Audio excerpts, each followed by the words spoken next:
em Romanos capítulo 10.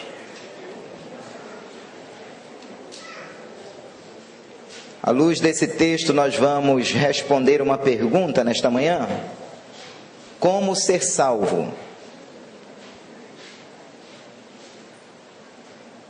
Romanos capítulo 10.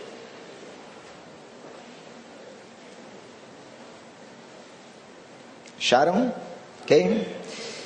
A partir do versículo 6 ao 11, a Bíblia diz assim: mas a justiça decorrente da fé, assim diz: não perguntes em teu coração quem subirá ao céu, isto é, para trazer do alto a Cristo, ou quem descerá ao abismo, isto é, para levantar Cristo dentre os mortos.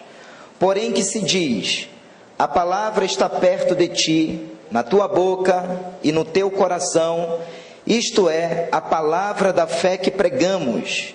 Se com a tua boca confessares Jesus como Senhor, e em teu coração creres que Deus o ressuscitou dentre os mortos, serás salvo. Porque com o coração se crê para a justiça, e com a boca se confessa a respeito da salvação. Porquanto a Escritura diz: todo aquele que nele crê não será confundido. Vamos orar. Pai, muito obrigado por esta manhã maravilhosa na tua presença, maravilhosa pela oportunidade de exaltar o teu nome, pela oportunidade de bendizer o nome que está acima de todo nome. Senhor, o meu pedido nesta manhã é que somente o teu nome seja glorificado no nosso meio. É a única coisa, Senhor, que mais nos importa neste culto, é ver o teu nome sendo exaltado. Saberemos que o Senhor esteve operando no nosso meio como cremos que está, pelo efeito que a tua palavra produzirá no nosso coração. Para isto, Deus, nós abrimos os nossos corações. Que o Senhor não encontre no nosso meio um coração tão duro que o Senhor não possa esmiuçar. Porque a tua palavra é este martelo, a tua palavra é esta espada que penetra de uma tal forma na divisa da alma com o espírito. Tua palavra, ela nunca volta vazia, Senhor. Que sejamos nesta manhã endereços da tua palavra, que o Senhor encontre entre nós corações famintos, corações sedentos da tua palavra. Tua palavra no livro de Amós chega a dizer que haverá um tempo em que as pessoas terão fome e sede de ouvir a palavra do Senhor. Mas não era tão somente porque a palavra do Senhor estava faltando, era porque naquele tempo, e haverá esse tempo, em que a verdadeira essência da tua palavra será perdida, Senhor. E nós te pedimos que o Senhor encontre em nós nessa manhã essa fome, essa sede pela verdade da tua palavra. E certamente, Senhor, te renderemos toda a honra, toda a glória, todo o louvor e toda a adoração nesta manhã, em nome de Jesus. Diga amém. Você pode se sentar, querido.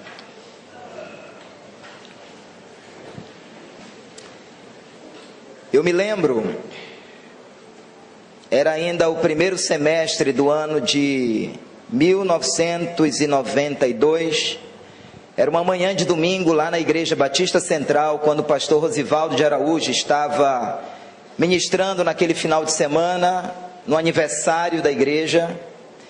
E eu lembro quando ouvi da boca dele uma história, dizendo de um homem muito desejoso de saber quem moraria no céu e quem moraria no inferno.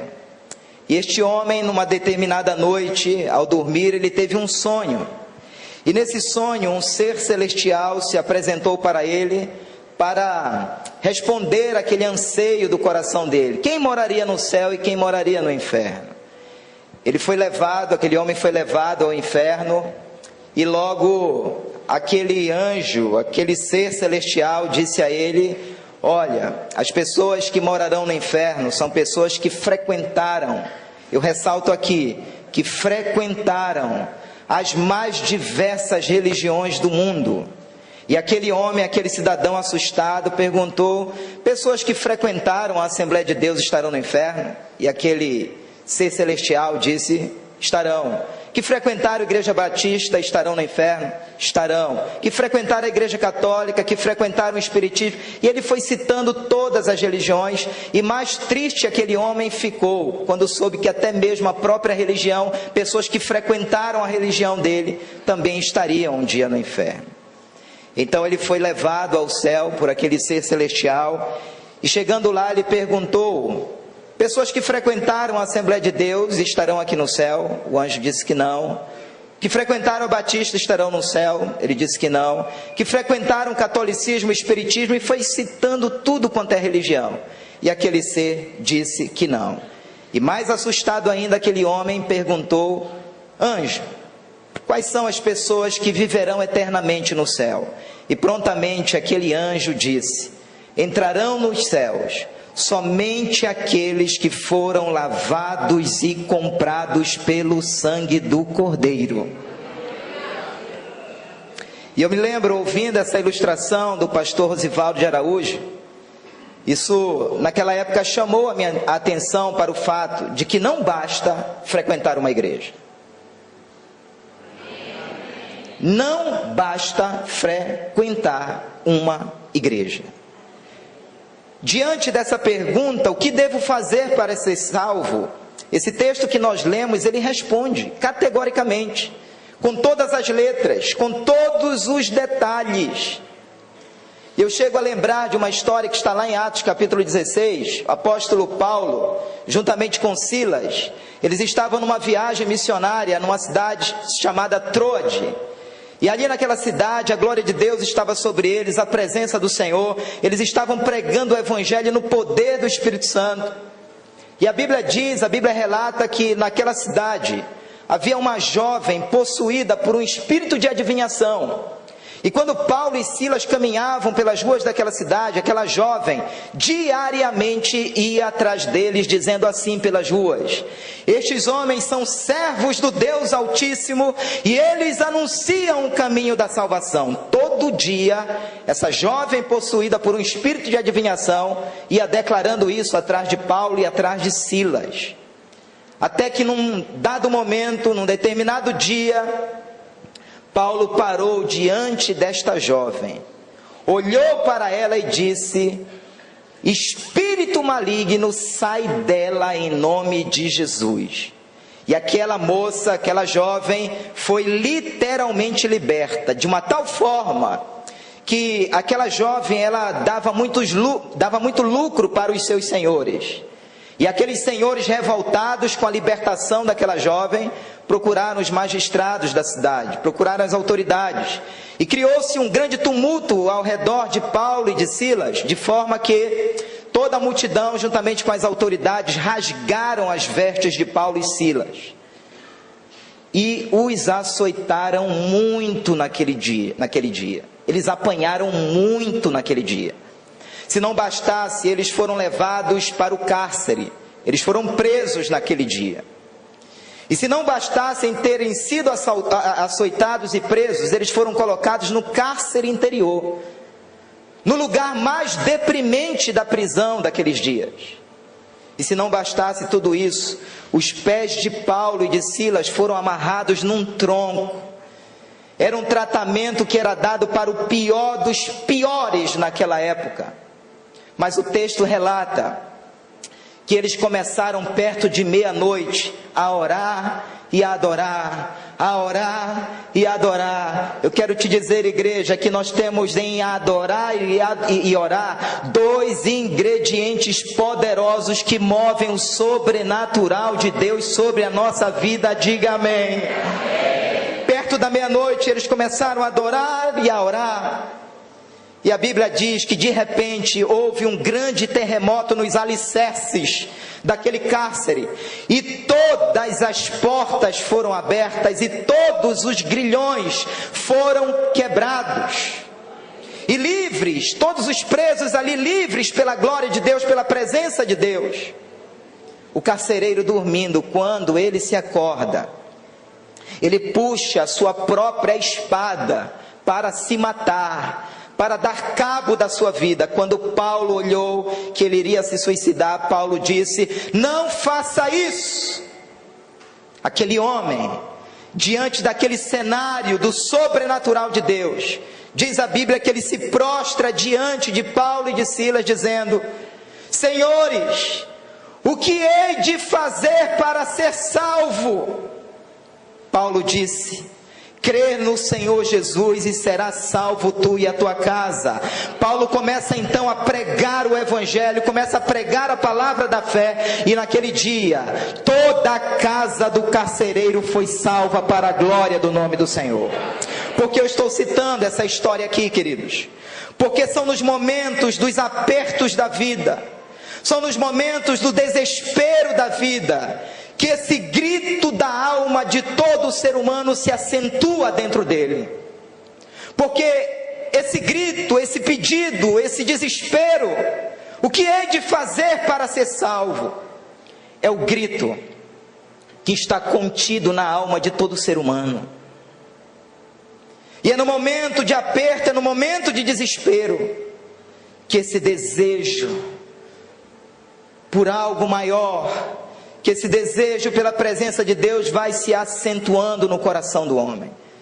Mas a grande pergunta nesta manhã, igreja, é o que nós estamos anunciando para aquele que quer ser salvo? Qual é o evangelho, qual é a pregação que nós estamos levando para aqueles que precisam ser salvos? Eu me alegro, louvo a Deus pelos pastores que aqui estão, porque a cada dia esse púlpito tem revelado uma preocupação no coração dos pastores que aqui ministram. O nosso desejo é que nenhum que nos ouve aqui nesta manhã se perca. 30 améns.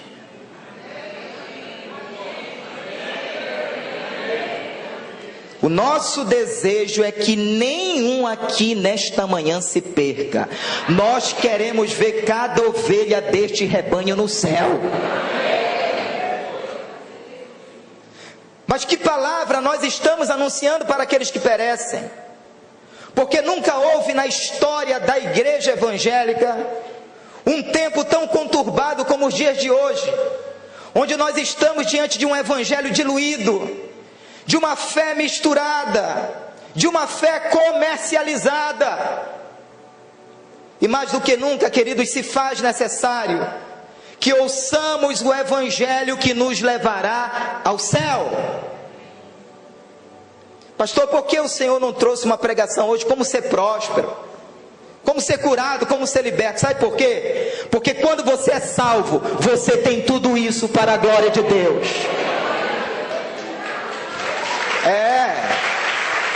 Se é para Jesus esse aplauso, pode ser mais forte. Quando você é salvo, você tem tudo isso. Então o que vai nos salvar não é a nossa denominação. O que vai nos salvar não são os métodos da nossa igreja. O que vai nos salvar não é a célula, não é o discipulado, não são as campanhas. Muitas delas nós vemos por aí, como a do cajado de Moisés que abre o caminho, a da vassoura ungida que varre os pecados, a da fronha de Paulo que purifica os pensamentos, o anzol de Pedro, tijolo de Salomão, óleo de Maria Madalena, carvão da fogueira santa, cofrinho do filho pródigo, fermento do pão da santa ceia, a campanha da rosa amarela. Nada disso salva o homem. O que salva o homem é o sacrifício de Jesus na cruz do Calvário. Aleluia! Aleluia! Então, se até hoje você tinha dúvida por que a Igreja Batista não faz campanha, está aí a resposta. Porque nós cremos que o que salva o homem é o sacrifício de Jesus. Pastor, como ser salvo? Em primeiro lugar, diga comigo, é necessário crer na obra redentora de Cristo. E como nós estamos em Romanos capítulo 10, vamos começar lá do versículo 1. Peço que você permaneça com a sua Bíblia aberta nesse texto. São palavras do apóstolo Paulo dizendo, a partir do versículo 1, irmãos, o desejo do meu coração oração. E a oração a Deus por Israel é para que se salvem. Irmãos, isso aqui fulminou meu coração. Isso aqui mexeu comigo. Porque é muito difícil você encontrar nas Escrituras um homem tão comprometido com este assunto chamado salvação, que não fosse o apóstolo Paulo. É impressionante a preocupação de Paulo.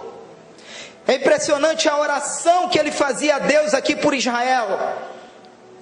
Paulo não orava por Israel para que Israel fosse próspero, para que os judeus fossem livres de Roma, para que fossem reconhecidos no mundo todo. Não, o texto está dizendo que a oração de Paulo a Deus era para que Israel fosse salvo.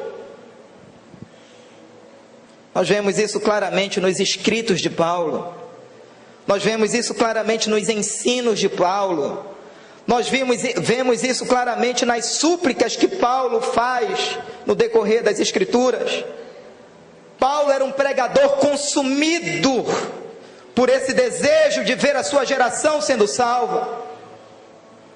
Paulo era possuído, queridos, por esse anelo de que nenhum perecesse. Ele estava comprometido com essa pregação. Ele clamava ardentemente, fervorosamente ao coração de Deus, para que Israel fosse salvo. Aí, olhando para isso, eu paro para pensar no seguinte: não deveria ser essa a preocupação número 1 de cada pregador? Não deveria ser essa a principal pregação dos púlpitos evangélicos da nossa nação? Se o grande pregador conhecido como Paulo, tremendamente tão usado, aquele que foi o autor das principais cartas do Novo Testamento, estava tão comprometido com esta pregação sobre a salvação, por que nós pregadores devemos divagar por outros assuntos? Eu posso passar a vida toda falando para você sobre prosperidade, e você um dia abrir os olhos no inferno. O que mais nos importa, querido, é a vida eterna. Para onde nós iremos, disseram os discípulos, se só tu, Senhor, tem palavras de vida eterna? Alguém já disse que a igreja nos próximos anos está correndo um grande risco de se tornar o maior campo missionário do mundo. Alguém já disse isso. Alguém já disse que Deus precisa nos próximos anos levantar pastores para alcançar o coração daqueles que estão perdidos dentro da igreja. Steve Lawson disse que a pessoa mais difícil de se converter é um membro da igreja que pensa ser salvo, porém que nunca nasceu de novo. É a pessoa mais difícil de alcançar, porque ele pensa que está salvo só porque ele frequenta. Precisamos congregar, certamente, mas que o nosso congregar seja resultado de uma vida que está brotando aqui, seja consequência de uma experiência que aconteceu dentro de cada um de nós. Eu posso ouvir amém? Amém. A grande prova disso é Nicodemos, um homem letrado nas Escrituras, um homem mergulhado nas Escrituras, mas Jesus precisou olhar nos olhos dele dizendo: Nicodemos, importa que tu nasças de novo. É necessário para entrar no reino dos céus. Ali estava um jovem rico, conhecedor das Escrituras, e não somente conhecia, mas obedecia, mas ele não tinha certeza de vida eterna. O versículo 2 de Romanos 10 diz: porque lhes dou testemunho. Veja aqui Paulo metendo a mão no fogo pelos judeus, dizendo: porque lhes dou testemunho de que eles têm zelo por Deus, porém não com entendimento. Com esta declaração eu vejo Paulo mais ou menos assim, vendo a história dele nos judeus. Eu vejo Paulo se vendo naquele cenário, como que dizendo: um dia eu fui assim. Um homem que tinha tanto zelo por Deus, mas não tinha entendimento. E Paulo estava como que tendo seu coração aqui apertado por ver os judeus com tanto zelo para com Deus, mas não havia entendimento. Eles estavam cheios de zelo, porém estavam perdidos. Veja que a crise dos judeus não era a falta de zelo. Eles não eram indiferentes e apáticos espiritualmente. Eles tinham zelo pelas coisas de Deus. Eles não estavam mornos espiritualmente. Eles tinham zelo. Muitos deles eram sinceros e dedicados à religião, mas ainda assim estavam perdidos. Sabe por quê? Porque zelo sem entendimento não salva ninguém. Pastor, mas eu não falto um culto. Pastor, mas eu dou o dízimo e a oferta. Tudo isso é importante, mas se você não tiver a experiência do novo nascimento, você está perdido.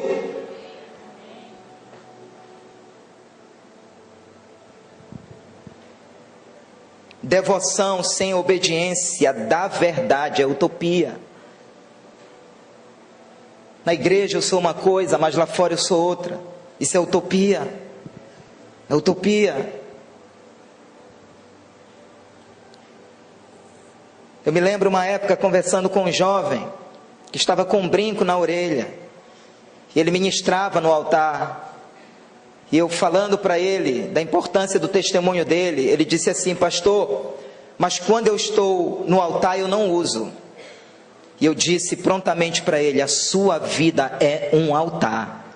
Aqui em cima ou lá fora, a sua vida é um altar. E igualmente eu lhe digo nesta manhã, a sua vida é um altar. O Deus que você adora aqui deve ser adorado também no seu dia a dia. Diga amém, dê o seu melhor aplauso a Jesus nessa manhã. Sua vida é um altar. Fervor de espírito sem novo nascimento é engano. É engano. A gente vai vendo isso pela vida, pessoas religiosamente tão fervorosas, que talvez em nome da religião fazem até muito mais do que nós evangélicos. Mas fervor religioso sem novo nascimento é igual a engano. John Stott disse que só sinceridade religiosa não basta, pois sempre existe a possibilidade de alguém estar sinceramente equivocado. Mesmo na sinceridade dela, ela está equivocada, ela está enganada. Zelo religioso por si só é insuficiente. Paulo está mostrando isso aqui. O exemplo disso foram os judeus, e eu lembrei do texto que você usou na reunião pastoral, pastor Monteiro. João 12, ele veio para os seus, e os seus eram tão religiosos, mas os seus, os judeus, não o reconheceram, não entenderam que Jesus era o Messias enviado de Deus. Mas todos aqueles que o receberam, deu-lhes o poder de serem feitos filhos de Deus. Se eu fui feito filho de Deus, significa que eu não era antes. E houve um poder que operou dentro de mim para que eu me tornasse filho de Deus. Lembro uma vez evangelizando um cidadão chamado Jorge, dizendo para ele que ele tinha que se tornar filho de Deus, e ele disse para mim: Marcelo, eu já sou filho de Deus, eu já nasci filho de Deus. Eu disse: isso não é verdade. Aí abri Mateus 28 dizendo: olha, Jesus disse que o evangelho tem que ser pregado a toda criatura. Se você fosse filho de Deus, e se todos nós fôssemos, o texto deveria dizer: ide pregai o evangelho a todos os meus filhos. Todo ser humano nasce neste mundo criatura de Deus, mas para se tornar filho de Deus tem que passar pelo novo nascimento. Isso é uma experiência espiritual que acontece dentro de você. Seu coração é transformado, seu espírito recebe a vida de Deus. Romanos, versículo 3 agora, do capítulo 10. Qual era o problema dos judeus para quem Paulo estava pregando? Porquanto desconhecendo a justiça de Deus. Está aqui o problema, a raiz do problema estava aqui. A justiça de Deus, amados, sempre que você ouvir falar da justiça de Deus na Bíblia, olhe para a cruz. A cruz é a justiça de Deus em favor dos homens. Porquanto, desconhecendo a justiça de Deus e procurando estabelecer a sua própria, olha aí, não se sujeitaram à que vem de Deus. Nós precisamos entender que religião e Deus são duas coisas antagônicas, são duas coisas completamente diferentes. Completamente diferentes. Deus não tem nada a ver com religião.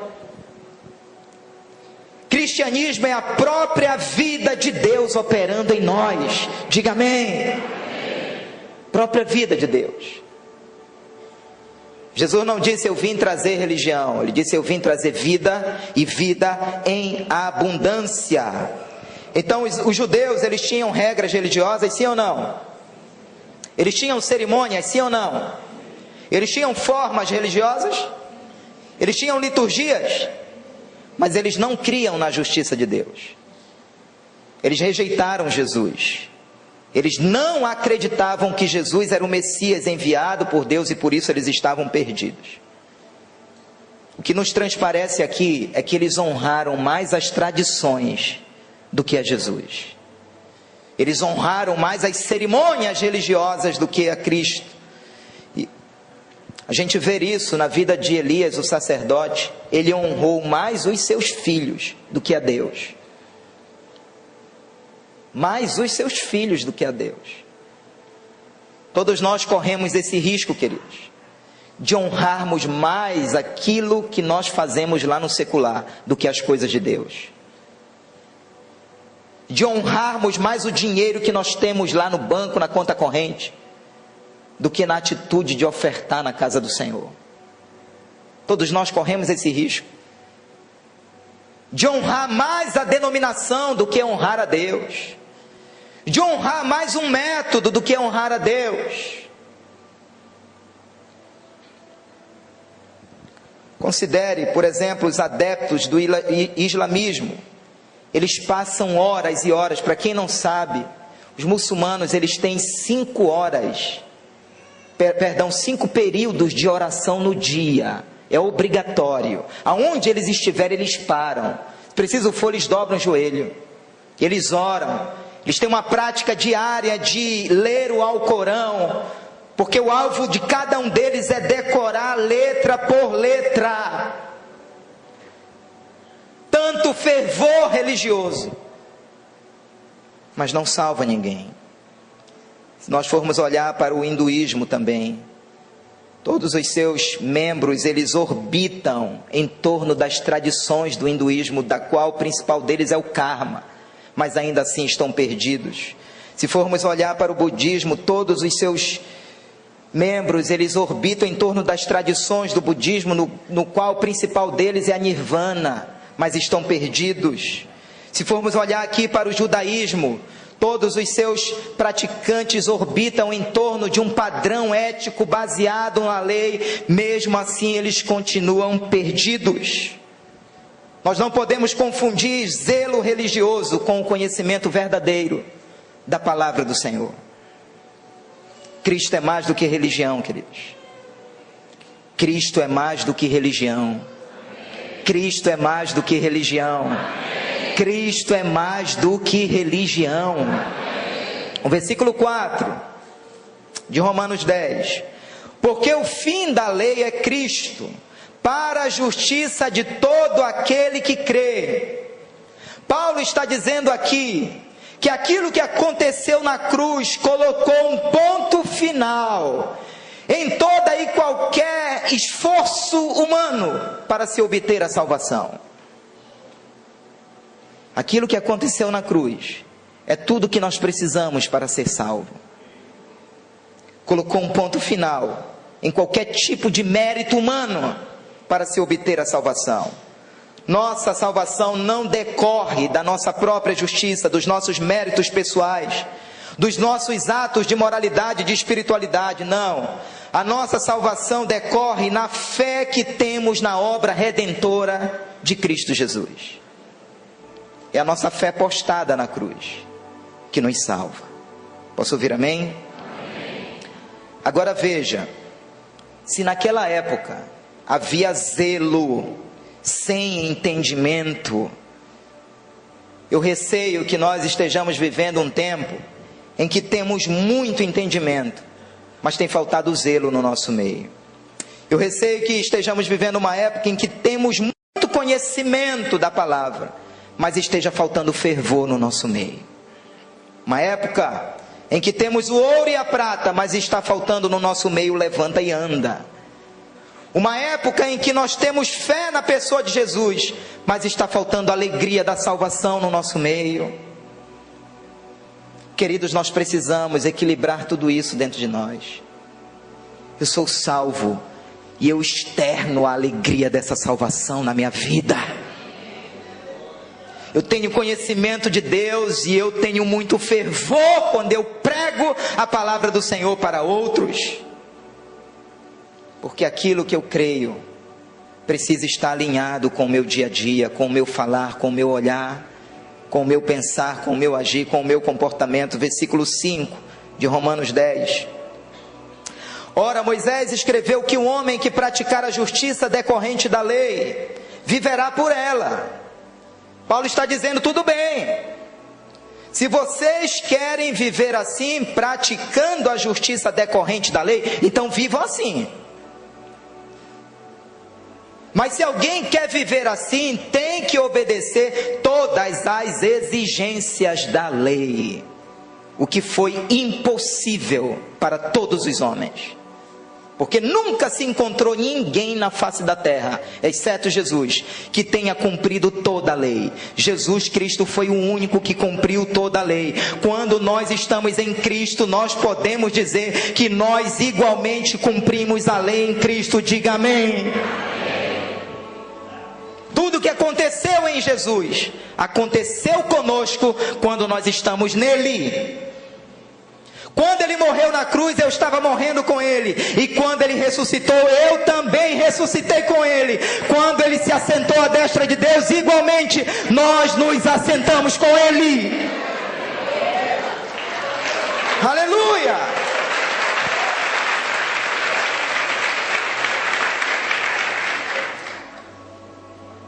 Esse era o engodo do judaísmo.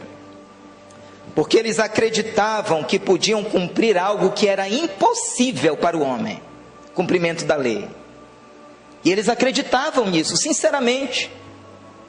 Era verdadeira a motivação deles, eles acreditavam que eles podiam cumprir a lei. Mas Tiago diz que quando o homem tropeçasse num só ponto, teria tropeçado em todos.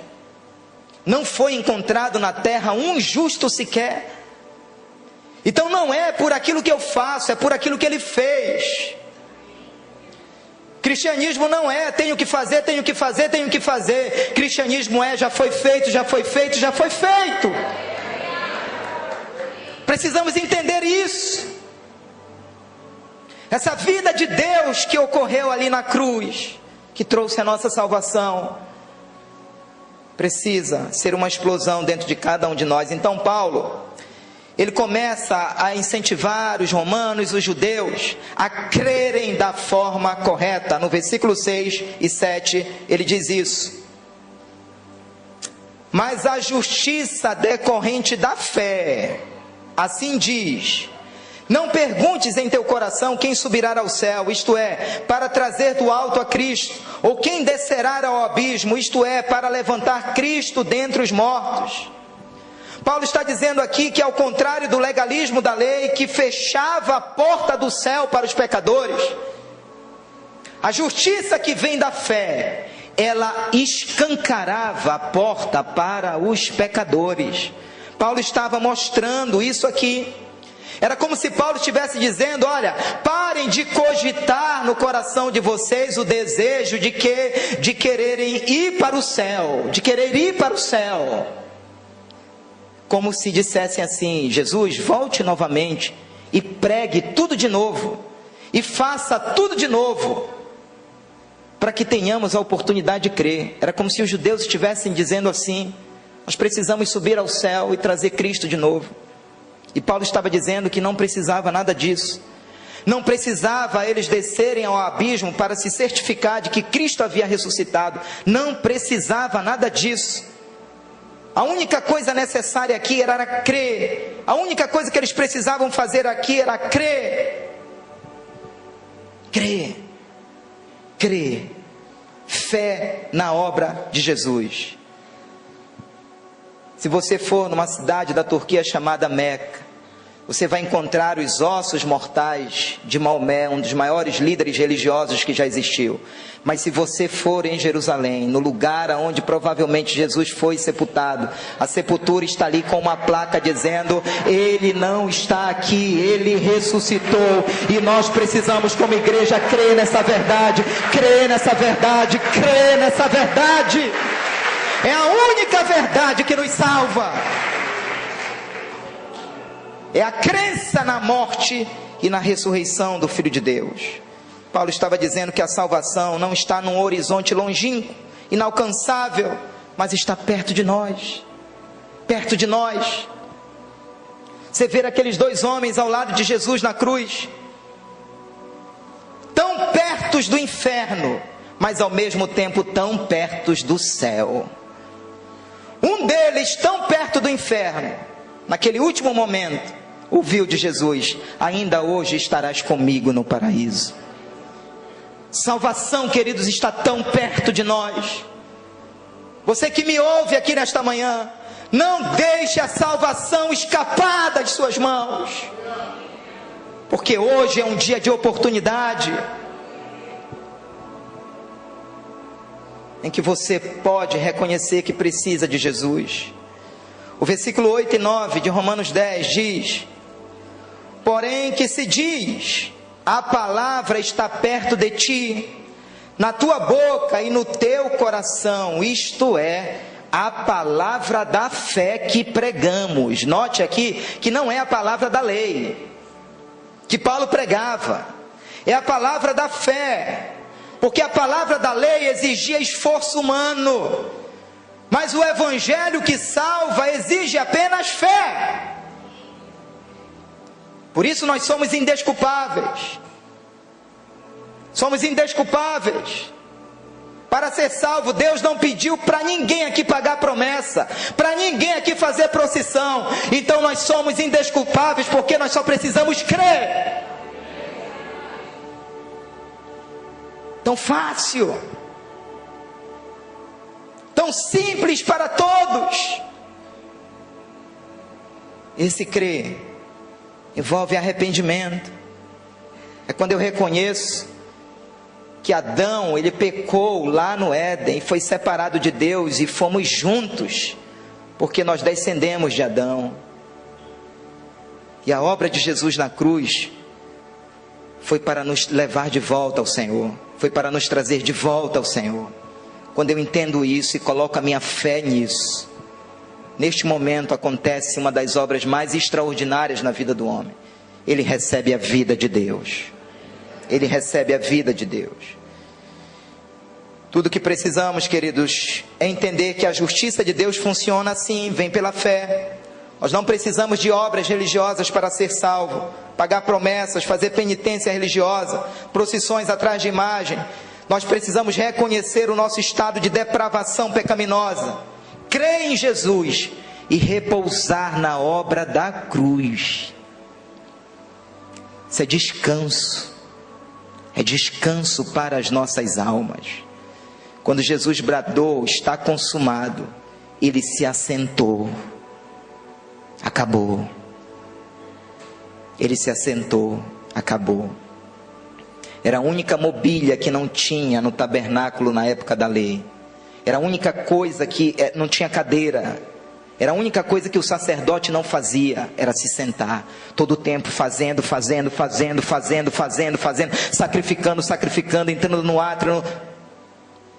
Mas quando Jesus bradou estar consumado, ele se assentou. Acabou. Se o Filho vos libertar, verdadeiramente sereis livres.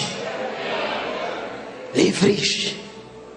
O pecado não terá mais domínio sobre vós. Livres. Fomos transportados do império das trevas para a sua maravilhosa luz. Livres. Antes da cruz você era enfermo, depois da cruz as nossas enfermidades foram saradas. Antes da cruz você era perdido, mas depois da cruz não há mais condenação para aqueles que estão em Cristo Jesus. Antes da cruz você era filho do diabo, depois da cruz você é filho de Deus. Se você crê nisso, diga amém. Dê o seu melhor aplauso e libere um grito de liberdade. Aleluia! Aleluia! Aleluia! E isso está tão perto de nós, na nossa boca, no nosso coração, na boca daqueles que pregam, na boca daqueles que anunciam o Evangelho. Suposta sinceridade religiosa não salva ninguém. E por fim, diga comigo, é necessário uma experiência de dentro para fora. Versículo 10 de Romanos 10. Porque com o coração se crê para a justiça, e com a boca se confessa a respeito da salvação. Veja que tanto a boca como o coração estão envolvidos aqui nesse processo de conversão. Paulo está dizendo que nós somos salvos por crermos no coração. Certa vez Isaías anunciou isso dizendo: este povo me honra com os lábios, mas o coração está longe de mim. A obra do novo nascimento se processa no coração, dentro de nós. Crer no coração nos fala de uma fé profunda, de raízes no íntimo, algo que brota no nosso interior. É uma mudança que acontece de dentro para fora. Se nós não entendermos isso, queridos, até no discipulado a gente corre o risco de estar podando uma mangueira para que ela se pareça com um jambeiro, mas a raiz é de mangueira. Você entende? Não adianta eu tosar uma ovelha para ela ficar bonitinha, quando a natureza ainda é de porco-espinho. Novo nascimento é essa mudança de dentro para fora. Quando nós somos salvos, não significa que a gente nunca mais vai pecar, mas significa literalmente que o desejo pelo pecado é banido de dentro de você. Isso era para dar um glória a Deus, igreja. Porque quem nasceu de novo não vive mais na prática do pecado.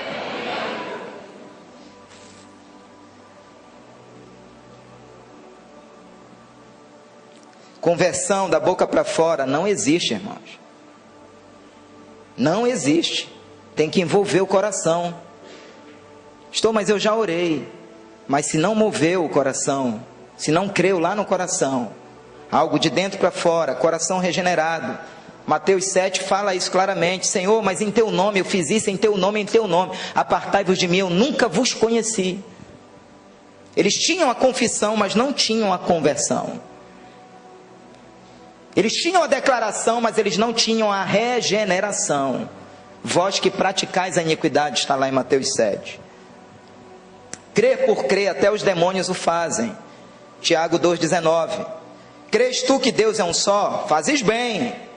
Até os demônios creem e tremem. Só que eles creem e tremem, mas não para a salvação. Olha o que certa vez saiu da boca de 2 demônios. Marcos 1,24.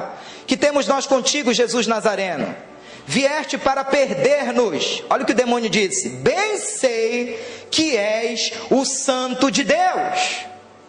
Um outro demônio em Marcos 5,7 disse assim, exclamando com alta voz: que tenho eu contigo, Jesus, Filho do Deus Altíssimo? Eles confessaram possuir um conhecimento exato de quem Jesus era. Eles falaram exatamente quem Jesus era: Filho do Deus Altíssimo, o Santo de Deus. Porém o conhecimento que eles tinham, a informação que eles tinham, não os conduzem à salvação. Ninguém é salvo por ouvir a verdade. Muitos sabem sobre Jesus, muitos têm consciência sobre Jesus, mas permanecem condenados porque não tiveram a experiência do novo nascimento. 2 Pedro,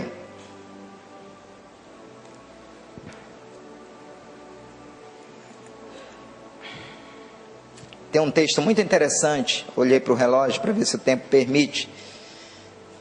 Ou é melhor a gente acabar logo aqui? Mais meia hora? 2 Pedro 1, versículo 1 e 2. Hoje é uma manhã de salvação neste lugar. É uma manhã de libertação neste lugar. 1 Pedro 1, versículo 1 e 2, diz assim: Simão Pedro, servo e apóstolo de Jesus Cristo, aos que conosco obtiveram fé igualmente preciosa. Não foi qualquer fé. Paulo está falando para aqueles que igualmente tiveram a mesma fé que eles um dia tiveram. Na justiça do nosso Deus e Salvador Jesus Cristo, graça e paz vos sejam multiplicadas no pleno conhecimento de Deus e de Jesus nosso Senhor. Então o que acontece? A semelhança dos demônios que creem, igualmente muitos frequentadores de igreja estão perdidos. A semelhança dos demônios, mas com uma diferença: os demônios sabem por que estão perdidos. E o que é assustador é que muita gente que frequenta a igreja não sabe que está perdida. É o que é mais assustador.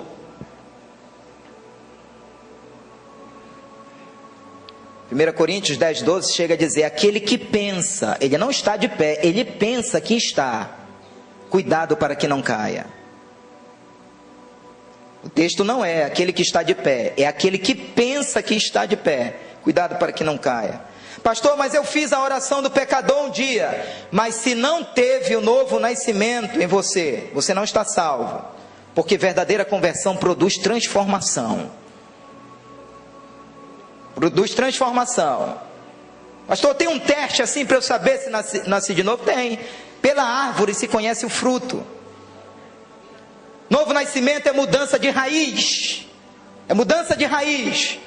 Uma nova raiz. Nós fomos enxertados em Cristo. É uma nova raiz. Quem está em Cristo, nova criatura é, uma nova criação. As coisas velhas já passaram, tudo se fez novo. Se não existe um antes e um depois na sua vida, quando você se encontrou com Cristo, você está perdido. Tem sido citado ultimamente aqui nas pregações de terça: quem mentia não minta mais, quem roubava não roube mais, quem pecava não peque mais. Isso é fruto do novo nascimento, amém, igreja? Obtiveram fé na justiça do nosso Deus. Ao versículo 9 de Romanos diz, né? E creres que Deus o ressuscitou dentre os mortos, serás salvo. O que é interessante é quando Paulo diz: se creres que Deus o ressuscitou. Não é se crer que ele morreu, mas é se crer que ele ressuscitou. Porque se Jesus tivesse só morrido na cruz e não tivesse ressuscitado, todos nós estaríamos perdidos. A nossa pregação seria vã. Entenda algo: quando Jesus Cristo está morrendo na cruz, nós estávamos morrendo com Ele. Aquele lugar era nosso. Mas quando Ele ressuscita, a ressurreição nos fala da nova vida, novidade de vida. E crer que Deus o ressuscitou dentre os mortos, serás salvo. Esse crer se processa no coração. Num certo sentido, podemos dizer que o coração é o centro de controle de tudo aquilo que somos. O que acontece no coração afeta radicalmente todas as áreas da nossa vida. A boca fala daquilo que está cheio o coração. É do coração que procede a fonte da vida. É por isso que a nossa fé precisa se operar no coração.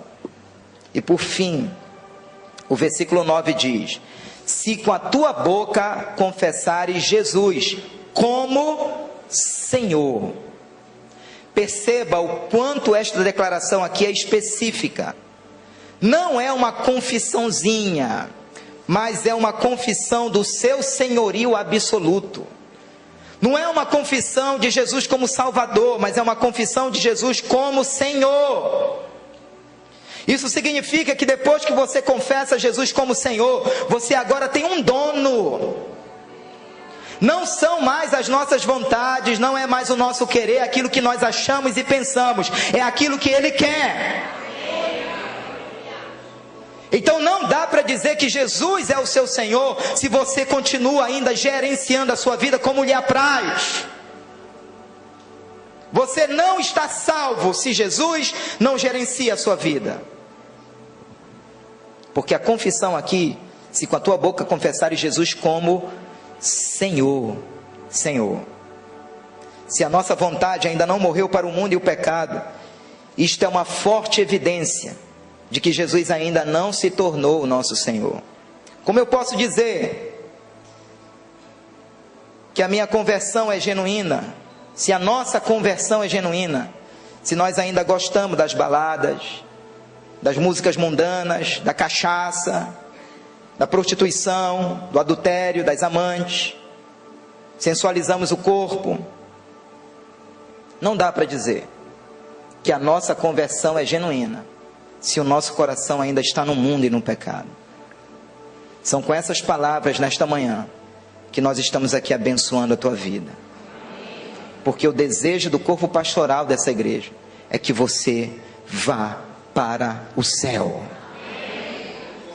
E eu quero fazer uma pergunta hoje aqui, que talvez seja a pergunta mais séria que você já ouviu em toda a sua vida. E a resposta que você vai dar para essa pergunta, ela será determinante para onde você vai passar a sua eternidade. O seu silêncio diante dessa pergunta já vai ser computado como um não. Pastor, que pergunta é esta tão séria? Essa pergunta ela tem a ver com o lugar aonde você quer passar a sua eternidade.